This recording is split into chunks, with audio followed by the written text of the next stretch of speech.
Hey, you guys, welcome back to the show. I am recording my very first solo episode here in Colorado. We have finally made it, and I felt like a life update and an exciting kind of reflection on our past couple of months would be helpful for some moms listening who might be going through kind of a larger life change. So I've recorded a couple of episodes and interviews with moms on the show that'll be coming out over the next couple of weeks. And I wanted to make sure that I kind of unpacked a couple of the events here on the podcast, because some of you guys have been reaching out wondering, like, when are you getting to the Colorado and when are you getting back into work and that sort of thing. And honestly, it's been a pretty wild summer for our family. So I'm going to kind of give you guys the inside scoop because transparently, a lot of it has felt a little hairy to share on social media. I've been like kind of retreating back and not sharing as much on social because I don't really know what's happening. And it's really hard to like put some of my thoughts into words, especially through the process of like moving and our house deal falling through and all those crazy things. So I think perhaps it'll be helpful to kind of go back a few years. So as you guys know, or maybe know, my husband and I, Steve, we used to live here in Colorado Springs. So when he first joined the military back in 2014, he went to basic training and did all his technical training and stuff, which is about 7 months long. And then our very first duty station, the place that he worked first, is Colorado Springs. And so we came out with like everything we could pack into like our tiny little Taurus. We had like no furniture, newly married. We were probably like 8-9 months into marriage at the time. And we're driving across country, moving out to Colorado. And I remember being in the car with him and I kept being like, is this the Rockies? Is this the Rockies? Because he'd been once before. And I was like, when am I going to see them? When will I know? When will I know? And he just kept saying to me, Allie, you'll know. Allie, you'll know. You'll know when you see them. And I'll never forget like driving through the plain because the other half of Colorado, like on the east side, is actually rather flat. Yeah. It looks a lot more like Kansas than it does like the rest of Colorado, which is like the Front Range and to the west. And so we pop over like this one kind of small area of eastern Colorado and you see them. Like you see the mountains, and Steve was right. Like there's no mistaking, like those are the Rockies. And I remember getting almost breathless, not because we were a mile high in the air, but because I couldn't believe that they were so beautiful. I'd had a really tough time wrapping my mind around, we grew up on the East Coast. I had a tough time like being away from lots of major cities. I had a tough time thinking about like vacation, not being at the beach. And there was a lot of challenge for me personally, but I knew that I wanted to support him. I knew that we were moving out there to start our life as a married couple and to be in the military and everything that came with. And I just couldn't believe that we got to live there. And it always felt like a short-term thing, right? It always, in the very beginning, it was like, oh, we are here and we get to just soak it all in while we're here. And eventually, right, we'll go back to Colorado. So fast forward almost 10 years later, Steve and I are living on the East Coast. We now have 2 kids and, we moved back to be close to our family and all of those things. And, we didn't quite feel settled. We moved back to Pennsylvania from Nashville, where we lived for about 4 years or just north of Nashville. And, we never really felt settled. We never really felt like we were certain or confident. We always knew that the house we'd purchased was kind of an interim house. We were going to fix it up and sell it and do all those things. And there was just this like uneasiness. We weren't sure where we belonged. We didn't really feel like we fit. And we were just like, give it time. We were on the heels also of having our second son. So we were wondering, like, is this it? Do we just feel like we're outsiders because we have a young kiddo at home and like folks don't understand us or whatever that looks like? And, we struggled a lot. I think we did a lot of great things. We felt like we strengthened our bond as a family. I wrote a book. Our business, grew a lot. I launched Master Maternity Leave, the course and curriculum. And it was a lot of like great things happening at the house. But like as a family, we still felt like really displaced. We would like play with kids at the park or meet families at the park. And it just like nothing was clicking. Like we weren't excited to go out and about and like make new friends and do all those different things. And so a friend of mine who is here in Colorado Springs was having a workshop about storytelling and email marketing and that sort of thing. And as you guys know, if you've been following along with me, I've been doing a ton more email marketing over the last year. And so I knew that was an intention of mine. And I fly out to this workshop. And we get there, we decided to take the kids. And so Steve and I and the kids, come out, and it was a few weeks before Christmas. So we land, I think it was like December 6th or something like that, December 10th. There's a part of us that's like, we never forgot how beautiful it actually was here. But there's a part of you too that does kind of forget until you're like literally looking at it, right? You're like, oh my gosh, I forgot like actually how beautiful this is. And so we spent 6 days in Colorado Springs, and we spent 4 days in Estes Park. The time that we were here, we fully recognized that we had like vacation brain. We were like, oh, we have to be careful if we do this and we move here. Like, it's not going to be like this. We're not going to be on vacation, and we're not going to have all this time off, and we're not going to see all these friends this much. And when we got to Estes, and it was just the 4 of us, and we actually didn't eat out once in Estes. We just like got food and ate in and like had a cabin and like went out to Rocky Mountain National Park, and we like went and toured the Stanley, and, we walked around a little bit downtown, but we spent all of our meal times and like our together times at the Airbnb that we got. And Steve and I started talking, and we were just like, you know what, this feels more like home than, I'm like struggling to like put this into words without getting emotional. We felt more home in those 10 days than we'd felt in the 2.5 years prior, basically. And, it's hard to reconcile with, because we have really important and close family relationships that we keep. And, we love my parents. We love Steve's mom. We love our brothers and Steve's sister, Meg. And it's so incredible to be so supported by the people in your life and the people that are related to you by blood or by marriage, And it was so tough to reconcile with the fact that like the place that was closest to them just didn't feel like home for us, like the environment. We knew in our hearts, like in Estes, that we'd made kind of like a decision, like in our emotions. We were like, this feels like home to us. We need to be here. And then we struggled for like 4 months, wrestling back and forth, thinking about what we wanted to do, really intentionally discussing like, how would this look for our relationships? Like, we want my parents and Steve's mom to be really involved in the kids' lives.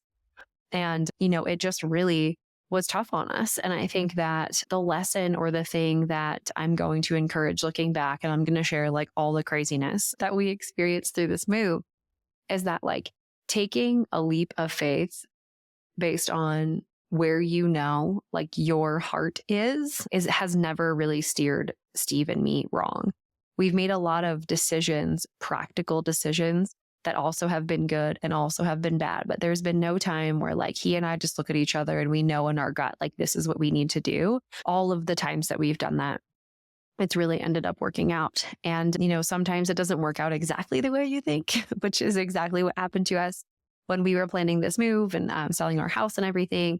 However, I do think that it gave us almost an even deeper appreciation and even more certainty into what we were doing. So we put our house on the market in May.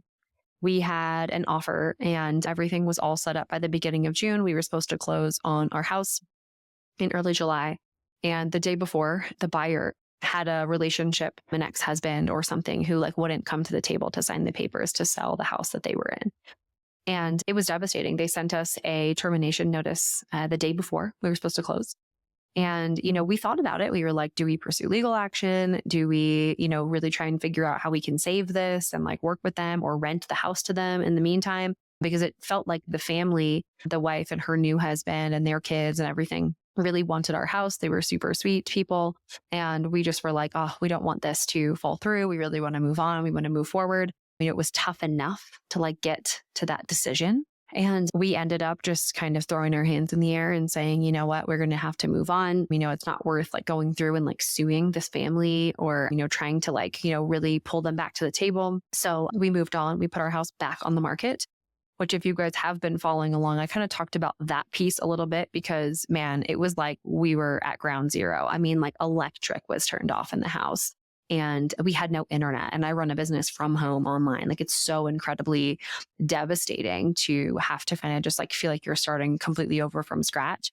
And we'd packed up our pod to be shipped out to Colorado. So we had no couch, no plates and utensils and cups and like any of those things. So we felt like we went to Target the one day, and I joked, I was like, it's like we're shopping for our first dorm, living like college kids again.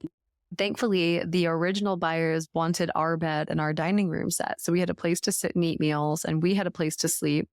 Jack was still in a pack and play. He moved actually to a big boy bed when we got here to Colorado, but he was in a pack and play. And then Frank was on an air mattress. And, the kids, I will say for moms listening who are, in the middle of a crazy season, the kids saw all of this as like one big adventure.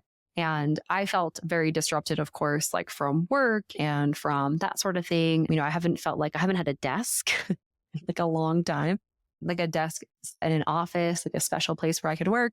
And, the kids really felt like it was an adventure. They got to spend more time with me and Steve, right? Like, of course, it was stressful at times, but there was lots of like togetherness and lots of, even when we found out that our house deal fell through, we just like drove to the beach. We were like, I'm going to spend like 3 days at the beach and just be done with this. And they just loved that. Like, honestly, that was some of our most fond memories of the summer, as like being down in Cape May and just being as a family together. And we would have never had that had the house deal not fall through. So there's a lot of like silver lining in what has happened. And so we put our house back on the market. We moved back in because we were like, well, we're going to wait and see if this thing can actually sell. We get another buyer. They say 6 weeks to close because they're closing on a house in New Jersey. And New Jersey has a bunch of crazy real estate laws, apparently, that I'm learning through this process. And, we get through all the things, inspection and all that. And we're set to close a couple of weeks ago. And their buyers of their house switched jobs like middle of the contracting period, and the bank denied their loan basically. And so we showed up ready to get this thing going, and they were like, actually, we're not closing. And I was like, what? And so thankfully, everything kind of went through pretty quickly. The gentleman who switched jobs was able to switch banks and all those things. And so lots of logistics have happened. And now we are preparing to close on the house next week. And we're still not out of the woods yet. Like, we're still liaising a bunch with, our realtor, and we've been going back and forth quite a bit with the title company and some of the other realtors involved in the transaction. And it has just been kind of wild, actually. I remember at one point, our realtor, Heather, she says to me, she goes, I've never seen anything like this. She's like, never in my professional real estate career have I seen a house deal fall through 2 times. And I was like, man. And we have a beautiful home. I mean, I love our home. It's extremely wonderful. And honestly, for the folks who think that like that area is amazing for them, it's probably like a forever home to somebody. Like, really, as I say that all the time to Steve, I'm like, it's probably someone's forever home. It's just not ours. Steve put a lot of love and care into some of the updates that we made. And it's just a beautiful backyard and a beautiful house. And it definitely can support a wonderfully growing family. And so we're excited for the people who want our house. We think they're wonderful, and we want them to be happy there, and we want them to move in and be excited about it. And there's definitely a big part of us too that is just like excited to move on from the entire decision, because there's, it took a lot, right? Like I said before, for us to like arrive here. It even solidified perhaps even more, as we were going through this.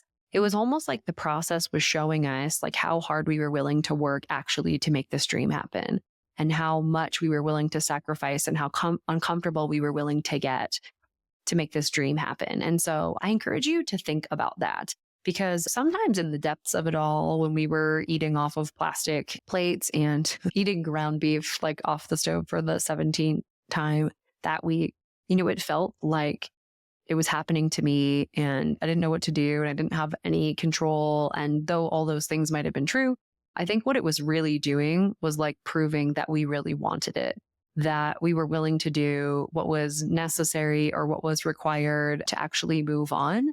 And I think that as business owners and moms, sometimes we forget that, right? Like, we forget that some of the ways in which maybe it feels challenging to contribute, or answering the same question 715 times from your toddler feels like it's getting nowhere. But like, that is what's required and what you're willing to do to like build a strong relationship with your kid, right? Show them that you're always willing to listen, that you're always willing to answer their questions. Sometimes it can all feel for nothing. Like, I can actually seriously just feel like it's all for nothing. And then you get these like reminders or these glimmers of hope. Like when we landed here again in Colorado Springs, and we were just like, we don't have to leave. Like, that win has like almost put this brand new wind in our whole family's sails. There's so much excitement and newness around our life and being here and the businesses and everything. And I think even, experiencing conversations with people, I'm so happy and excited to tell them where I am. You connect with somebody on Zoom and they're like, where are you?